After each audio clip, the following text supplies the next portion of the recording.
one suggestion that you would give, like a passing line, that do this. Get good at suffering. Get Good at suffering. good at suffering. Yes, get insanely good at suffering. You will be untouchable.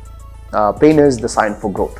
When I wake up, what are we doing? We are doing the exact, at least pretty much 90% of the exact same things what we did yesterday.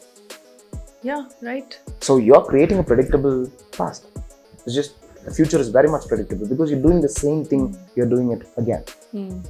So, but people term it routine. So if my routine is to be constantly discomfortable, Yes, that's also a routine. that's a routine too. But you will get where you want to go. Correct. Rakhi is a very important, I believe it's a beautiful festival, but it is always associated with Bhai Rakhi bandh raha hai, tere ko raksha karni hai behan ki. Why can't a sister protect the brother? Never spoken of. Speaking of this particular thing, okay, so men are the providers and the protectors of their family. So this was true back in the days because it is all about the physical thing, physical strength, I have to go, I have to hunt, I have to get the food home so that then my family can eat and they be safe. But now what happens is, we're not just working with the body, but we're working with the mind. With the mind. If you're talking about just about the relationship with husband, wife, girlfriend, boyfriend, women need a leader. They don't want a guy who is relying on them. So what is your advice to such men who are going through this kind of a crisis, especially after 40, we say, because you say 40 is prime? Yeah, I think that's the first thing. But at 40, it is hard to change the life that you're already living. It's pretty hard to change because one, the behavior is so ingrained that we get so comfortable living in the same thing. Second, you don't have enough time to change what you're doing, change your path and then start out somewhere new. Right? If you're not aligned, you're not going to come out and get a grip on life. When you do something, you kind of like it. There is a natural affinity towards that one thing. That's it. So if his life is revolving around that, everything is going to come to him. Health, money, people, status, everything, family, everything. But the moment that shift happens, he is being pushed into something else. That is where that's where he gets lost. Hello and welcome to a brand new segment of She Slays. With me today, I have a very special guest, a performance architect, as he calls himself, the founder of High Performance Men, and a person with a mission to turn 40s into your new 20s. To all the men out there, you need to watch this podcast for sure. With me today, I have Mr. Vishak Moopar, who is the founder of High Performance Men. He helps men who have crossed the age of 40 with their image. He helps those people going through a midlife crisis of sorts and who are confused within that what is going on in their mind, in their health and within, that they're not able to really find a solution to. For all the solutions today, this is your one-stop shop.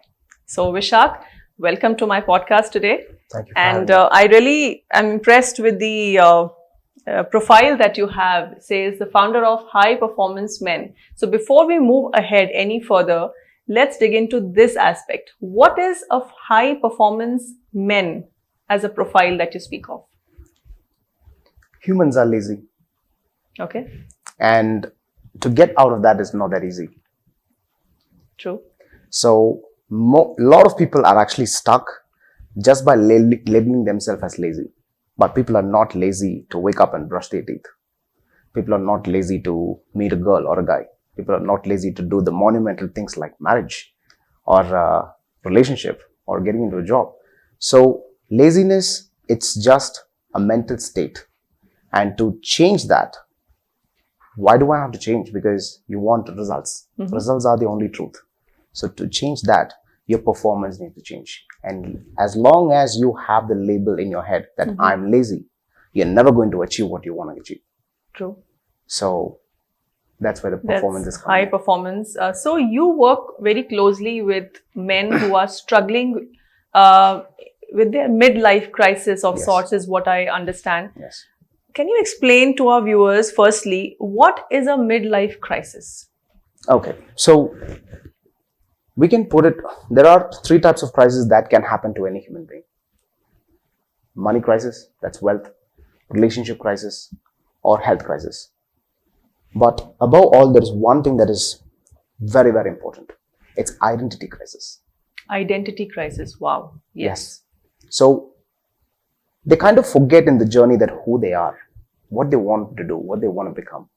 They just kind of forget, because the life that they live is given to them by somebody else. It could be by their teachers, by their siblings, by their friends, by parents, by anybody. Conditioning, you mean? Sort of, but also including an identity. So live in this way, conditioning, be this one, be an engineer.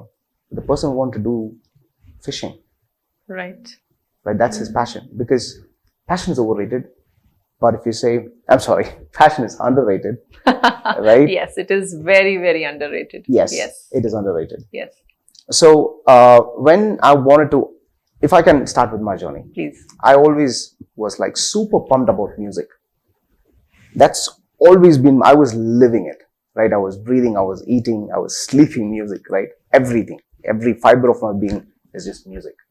So when I do something, I just don't consume, but मैं produce करता हूँ. I want to produce. I want to do something with it rather than just sit and enjoy, right? So I was writing songs because I was heavily influenced by rap. By rap? Yeah, okay. By rap and hip hop, all the 90s, 80s and 90s, right? I started making my own beats, I started rapping, and I was all doing this. But is that a realistic goal from the family or the place that I come from? Absolutely not. The real question. Yeah.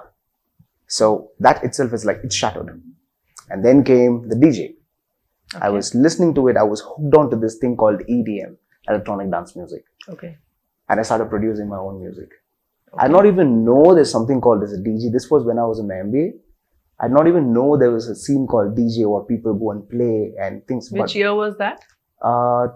2009, 8, 9. Okay. I got super fascinated by that. Okay. And I was producing my own music. But again, can I be a DJ? Can this be the career? No. Right? Again, conditioning, limitations. Go get a job. That's where it starts. Okay. Then I was like, okay, maybe this is not for me. And then we listen to people. And people say, okay, you know what? Instead of doing that, you do this one. Instead of doing that, you do this one. So I never wanted to do MBA. I never wanted to do the Bachelor of Commerce because those things are not turning me on. I'm more of a colorful person. You know what I mean? Yes. So it was like a completely like gone out of the zone and doing from being a hip hop artist or being a DJ, I finished my MBA and I got a bank job. Oh my God. And for the 10 years, this is a crisis. Slogging every day, right? It's just, I'm not saying bank job is bad. It's good for people who like it, who's got affinity towards it. They will love it. But for me, it's not play. It's work. So when your work is play for you, you will succeed no matter what. Yes. Right? But that's not the case. You got to go there and they are comparing just the way how schools were. Because in my school, I was completely made to believe that I was a failure. I was a failure. I was a goddamn failure. Right? So this anxiety builds up. Okay, so these people are actually seeing the world before me. So maybe they know something that I don't. So I am a child. So I have to listen to them and maybe they are right. Right. Yeah. So pretty much all of the teachers or whatever, I'm not here to badmouth anyone, but this is like a realistic situation that's actually happening pretty much across the world. Right? So when I was a child, I was made to believe that I was a failure because I was not good in my grades. But in my writing, in my English, or in my producing beats, I was super cool. Good at it. I was good. In fact, it's all self-learned. Nobody taught me. Okay. All self-learned. And then came the bank job. 10 years was like, it was like that, right? I was like, there were some of the leaders who actually recognized me, my pain, and they kind of empathized. They did? Yeah, they did. Okay. Yeah, they did. But there was some leaders. You think they were also going through their own set of issues? Maybe. Yeah. Maybe. Yeah.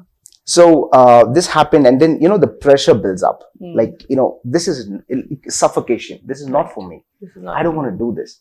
So in the 10 years, as a human being, we've got energy, and we should start spending that energy towards something more creative, You can call it craft, you can call it work. But the thing is, if you don't like something, and if you're doing that, Putting your energies putting there. your energy there, you can't, you're struggling with it. Then what happens is, you're going back to some sort of outlet. Yes. Addiction, drinking, or smoking, or sex, I don't know, like addiction, an outlet, because there's so much of energy. It has to come out in some It has way. to go out somewhere. So I was like, in my 20s, I mean, bank job was like, it really sucked. But after the DJ, I wanted to get into the health and wellness.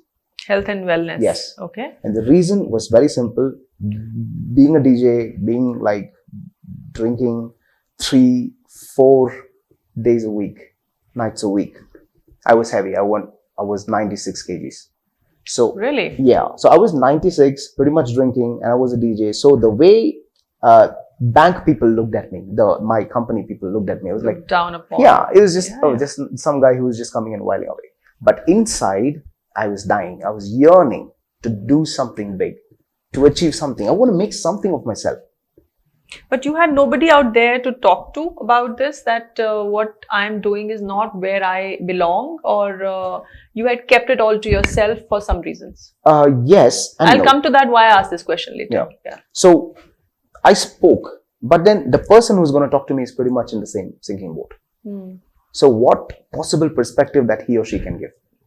Yeah, love is there, affection is there, care is there. Yes. But can they really help me out to get out of this? Precisely. I don't think so. You have to help yourself there. Exactly. So, I mean, your life is 100%, it's your responsibility. No one is coming to save. If we get that right, I mean, maybe if there's someone comes and saves you, it's good, right? We can call that luck, we can call that, I don't know. But what are the odds? What are the chances? you know, today also, Vishak, mental health is looked down upon as a taboo. If somebody is going through any mental health issues, it is looked at ki some psychiatric, issue is going on with this person. The reason I speak about this is, do you think it's a silent crisis that men are not able to talk about the mental health issues that they are going through on a day-to-day basis? Are they not able to talk about it? Or they try talking about it and they don't find anyone giving that kind of ear that they are looking at? What do you think is the confusion here? Why men are not able to talk about what's going inside their head? I think it's a little bit of both. So I'll just give you context, right? So if I'm just going to be open about what I'm going through, because I was depressed, right? So this word depressed or anxious or anything, they did not exist way before. If you see, yeah, absolutely. I agree hundreds with you. or probably even thousands of years ago, if you see, the word didn't exist. Yes. So people were still going through. But now, since the society, the civilization is more modernized, we started labeling it. Now what happens is those label becomes a part of your identity. So what happens is your everything, right from your neural connections, your nervous system, everything is like attached to that particular label. Okay, I'm lazy. I'm a procrastinator. I'm a foodie, right? I'm a loser. And these things are not easy to change. So as long as you have the same story, same words, same vocabulary that's going on in your head, your body is actually following that. You're trying to satisfy that particular identity, that emotion. You're manifesting more of it into you. Exactly. Yes. So you're in a hole and you're digging it. True. And that's exactly what is happening. Because when I wake up, what are we doing? We are doing the exact, at least pretty much 90% of the exact same things what we did yesterday. Yeah, right. So you're creating a predictable past. It's just, the future is very much predictable because you're doing the same thing, you're doing it again. So, but people term it routine. Routine is good, but okay, routine, I've got, like there are two trajectories that you can travel. Routine. So if my routine is to be constantly discomfortable. Yes. Yes. That's also a routine. That's a routine too. But you will get where you want to go. Correct. But if I wake up in the morning, have a cigarette and have something like, I don't know, like some tea or coffee or whatever, and then go have a normal meal and then come back and do the exact same, that's also routine. But that person is going to and 8 o'clock every day, 8 o'clock, I have seen my clients coming and just saying like 4 days a week, 5 days a week, I need an alcohol, I need a drink, I can't. Addicted to that. Yeah. And they go back to their daughters. The wife is waiting at home and this is the energy that they carry from the bar or wherever they drink. Yes. And they go home. And what is the kind of a habit that these people are picking up? Like these kids, that's passed on to the next generation. They're watching what's happening. Yes. Yes. So again, there is a subconscious identity that is being created. So during my bank tenure, I was so disconnected with whatever I was doing and the suffocation built. But the thing is, when I talked about this to someone, I'm a man, Amrit. Right? The thing is, the moment you show your weakness, the society is going to judge. And that's big. How true is this statement? Please tell me that also, that you are being judged at every corner and not being heard. Is it 100% true statement, or do you feel that it is having its own weightage somewhere? Okay. So judgment is not 100% true. I think it's 101. Really? Yeah. Men Because, especially, you're saying? see, everyone judges, yes or no? Everyone judges. Yes, Everyone at any point. yes. Even when people who we know, we don't know, we're stranger, we're judging strangers all the time. Oh, look at that guy, look at this guy. Why? Because we're judging because we wanted to temporarily feel good because we are a little above them. And that's why people gossip. He did like that. She did like this. Why? Because temporarily, when you're listening, in your head, I am better than that person. Yes. So that gives me a satisfaction to, I did better than them, or they are like this, or like they're like that. True. Right. So that's a temporary thing. But the thing is, when men starts opening up or being vulnerable, showing the weakness, what is going to happen is the society, the parents or the wife or the friends or whatever, subconsciously we see that person as not capable. Not capable. Yes. That happen. That fear, I don't think so a man can take it. Not capable, being weak. Okay. Because no mother wants a weak son. Right. That's the kind of conditioning that the boys are, probably done from their childhood as well, that men don't cry. Yeah. You shouldn't cry, over smaller things, Yeah. and you're supposed to be strong. You are the protector. Yes. So these conditionings are definitely from the childhood. Rakhi is a very important, I believe it's a beautiful festival, but it is always associated with, bhai Rakhi bandh raha hai, tere ko raksha karni hai behan ki. Why can't a sister protect the brother? Never spoken of. A man has to protect the woman, right? So this conditioning, according to me, starts at a very young age. You're very right. Please continue. Yes. Yeah. So, again, speaking of this particular thing, okay, so men are the providers and the protectors of their family.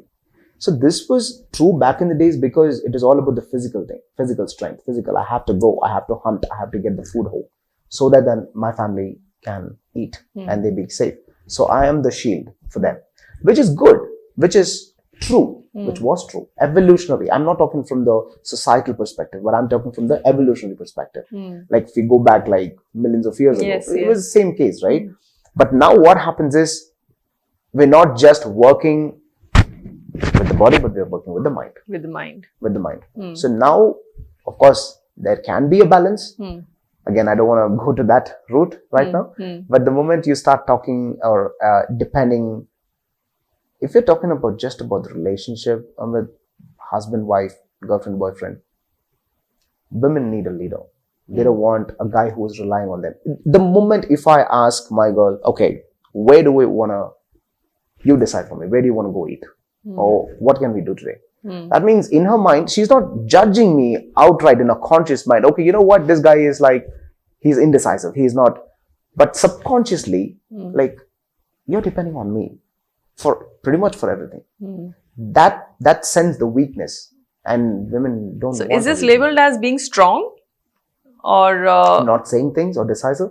yes, in a way. some ways? Yeah. Or how do you put this through? Matlab, what is that word that you're looking for when you say that women are looking for what in that in the man, that they're not ready to accept a man who's weak, is what you're saying? Yeah. But what if I come out and say that maybe the things have over the years taken a little change, a shift of mind, with the kind of developments that we are seeing, with the kind of parenting that is happening, the conditioning that is now happening between a man and a woman, and that thing about you both are equal, nobody's stronger, nobody's weaker. Do you think these things are going to help with this situation in the coming years, or do you think it is still going to remain the same because somewhere it is stuck in the heads of people that man has to be strong? I think I've got an interesting take on this. Sure. Recently, women have gone strong and men have gone weak. Wow. Recently. And that is because Why do you say that? men have gone weak. Mm-hmm. Yeah, men have gone weak. Emotionally? Mentally. Yeah, physically? absolutely. Because women are emotional creatures, not men. Men are logical. Very logical. Okay. It's like binary, right? Either it's a 0, it's a 1, it's a pass or a fail, it's a black or a white. Mm-hmm. But for women, everything in between, plus the black and white, or the Men are from Mars, women are from Venus. sort of. But then that has changed, you're saying. In a way, and the reason for this change is simply because, again, we are fighting with the evolution, right? Because we're not, evolutionarily, we are not like that. It's an ongoing process. Evolution is an ongoing process. Yeah, but human evolution I'm talking about. If we're comparing from the ages, right? It's always the women were dependent, the kids were dependent on men. But actually speaking, women are stronger emotionally. And that emotional strength, men have not developed. Why? Because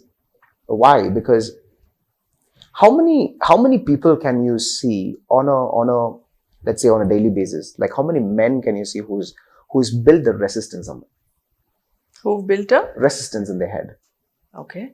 How many people have actually said that, you know what, I think I can do this and I'm going to do it? How many? If you meet 100, probably 1 or 2. It just takes a lot within to Yes. come out and Yes. do what your passion is. Yes, right? absolutely. Because see, look, if you just compare the caterpillar and the butterfly, it has to go through that thing Process. to break out. Absolutely. And I'm not like, how are we different? We are also a part of the nature. So you have to go through that thing. And then the more and more you keep like asking and relying and just failing, and what happens is just going to make you succumb to that particular limit. And that's it. That's where the thing is. And women can sense that. And that's why it is like, oh, my man is not, he's not strong. He's not strong enough. And she's not judging like in her conscious mind. Are you feeling judged, or do you think women are judging? What is that mindset I want to understand? See, women are judging or not, I'm not really sure. But men have What fear. goes through your mind when you talk about this? Do you think Oh yeah, absolutely. She's judging me. she's judging? So I don't want her to judge me. Okay. Because now, let's say that I'm just going to go somewhere and there is some harm, something that's going to happen there. If I'm going to ask, like, I need to act, and she wants to be behind me for protection. The moment, if I just say, babe, what am I supposed to do? What should I do? That's it. The instantaneously she's going to like have so much of fear. Yeah. Like, my man is not able to protect me and he's asking me, what am I supposed to do? And this is happening not just in terms of the protection, but for shopping, for eating, for just the basic decision things. making, Exactly. basically. So the more and more, decision making is also a muscle. Right? And a man has to, I mean, just if you boil down to one thing, right? A man has to do one thing. Just find his mission and go towards it. That's it. Just find his, what, like, we are complicating life. And I don't think so people should do that. Right? People want to do whatever they want. I mean, if they want to marry, that's not my area of expertise. But relationship, again, women, I don't have a say on that. But men, if he takes care of his health and if he takes care of his mission, rest everything else will fall in place. Right? Because, you know, if you talk about the balance, you say, I wanted to spend some time with my family, I wanted to spend some time with that some time is good only for specific time. If you spend an entire day with your family, you're going to get fed up. You can't. Anybody would. Exactly. Yeah. But for the entire day, you can work. I don't think so. I mean, at least you can be away from a lot of you chatter. can be focused on something else. But that is, in a way, affecting your physical health. And in fact, I want to come to this with the question here that do you think the men today are ignoring their physical health in a very big way? So you touched a very important point, physical health. So if I'm working too much, I'm getting the physical complications, health complications. That's where the thing is. So, okay, think about it. If you're really loving what you're doing, this is my everything. Like my business, what I'm doing, that's my baby. Passion. Yes. And that's not going to make me sick. It's going to energize me. The more energy I put in, I'm just getting more energy.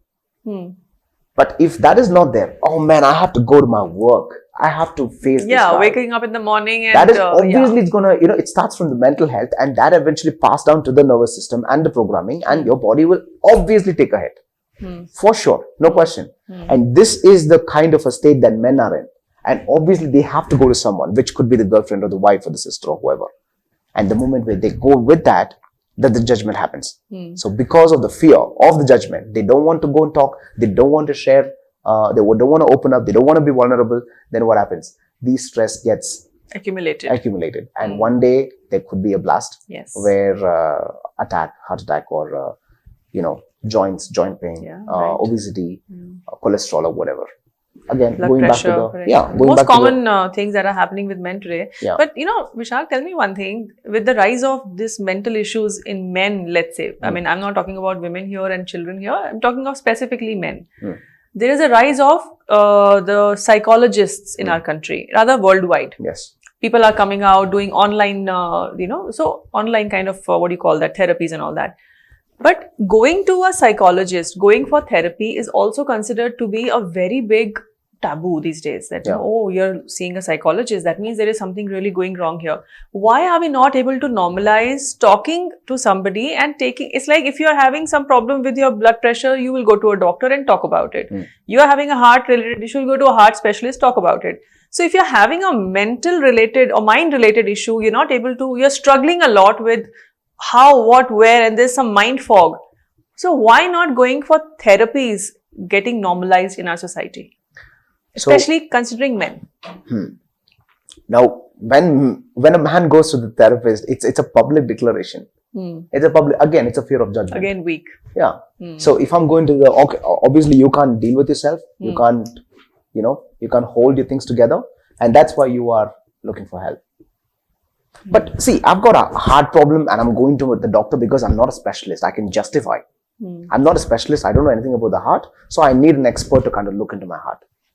But if I'm like, I have a personality disorder and I'm not really able to process who I am or what I'm doing. And if I have, I don't know, like anything for that matter, ADHD or schizophrenia or anything. And then you go to a doctor, like people, how many people have actually understanding depression or what is anxiety? That's what my question is. Why? Yeah, they don't. Because, again, awareness maybe. Awareness. Yeah. I think it boils down to awareness in a very big way. You're so right. So when I was in my banking career, I was like stressed like crazy. There were a lot of stress workshops. You said you went through depression yourself. Yes, not once but twice. What did you do for that? Snapping out of it all by myself. Did you ever visit anybody who could professionally help you? No, absolutely not. Any taboo related issues, or was it just that unawareness? I had addiction. You had addictions? Yeah. Did you fight that yourself? Because see, like I said, I was so passionate about, health and I want to work out. Right? I used to travel like 20, 25 kilometers on a Sunday morning just to get my workout done. Oh. On a Sunday morning. That was the level of my passion. But I'll tell you what, that's not what my career is. Instead, I'm spending like 8 or 10 hours in my banking. So this was a identity crisis. And the same thing happened. Yes, after I quit my job, I wanted to do something else and I started my business. And that was like, I wanted to be somebody else. And moving away from that employment to entrepreneurship, it requires a brain transplant. Brain transplant? Yeah. Yeah. Because explain. You can learn. Okay. Learning is easy. Unlearning. Oh, yes. That's hard. Oh, yes. Yeah. So, I'm not saying when you're in a corporate, you're not being pushed. Yes, you are being pushed. Pushing is good to take out the maximum potential of a person. But that if that push is on the wrong side or wrong direction, it's worse than death. I agree. Because the everyday struggle. And if you see a lot, I would say more than 90%, I don't know the exact stats, but more than 90% are not aligned with what they're doing. They're just doing it for survival. I'm going to get the money at the end of the... Yes. I have and to that pay is also important, Vishak, don't you think so? Which one? Getting money, running a house. Of course, money is important, but then that's not the only source. Yes. See, when you get stuck in this, right? See, I was in the comfort zone. Was I getting stressed? Yes. Everyday anxiety. I did not have a good relationship with a few of my managers in the last 10 years, right? So There was so much of stuff was going on, but it didn't get the best out of me. Yes. I was just spiraling Circling down. around. Yes. Yes. But after the suffocation, I think I'm good. I'm not going to discuss with anyone. I'm going to quit. Right? My managers, they were very supportive for me to stay there. But I don't want to stay there. I want to get out. My friends, no, market is very bad. I don't think so. You should go and all of this. I'm like, man, I want to decide something. And these people are not letting me. And these are like cages. They just put a cage. And these people, whoever is advising, they don't have anything that I wanted. Right. They don't live the life that I wanted. So why would I even actually go there and ask their opinion? So I'm just going to ignore everything and I quit. The day that I quit, for the next 3.5, 4 years, every single day, it was like madhouse. I didn't know what I was doing and I was battling alone. Okay. Not bragging, but every time, all I told myself is, I put myself in this. I'm not going to go back to the job. So either it's success or it's death. There's no in between. True. There's no in between. Now, this is a hard wiring that you did in your head. Yes. This will change your personality. This will change your identity. Getting stronger mentally is where the whole thing lies. You know, okay. Sorry. Yeah. But Amrit, here, if anyone comes for support, and momentarily they'll feel good. But will that take out the maximum potential out of the person? Absolutely not. I would have given up already if I would have got help. But today, I'm here. Like I was 3 months away from homeless. Taking that 2.5 years ago. Stand for yourself. Yes, absolutely. And then you will get a grip. You know the turning tables? Yes. Then you will get the grip. And that is something paradox about life. Right? There's always ups and downs, right? But that one grip, if you get it, then you're going to use this fuel to... Yeah. So, in fact, Vishak, this reminded me of my army days, you know, like when we used to run, say 10 kilometers or whatever. So, one thing we were always told that more than your physical endurance, the thing which will take you to the other side of the line will be your mental endurance, you know. So, what you just touched upon is something similar to that. Like you told that you're mentally how strong you are, how much you're able to keep up. Because this is where I think men are struggling, according to me. They are not able to keep up. They give up on their lives. They take on some addictions because somewhere they lose track of where they were going, you know.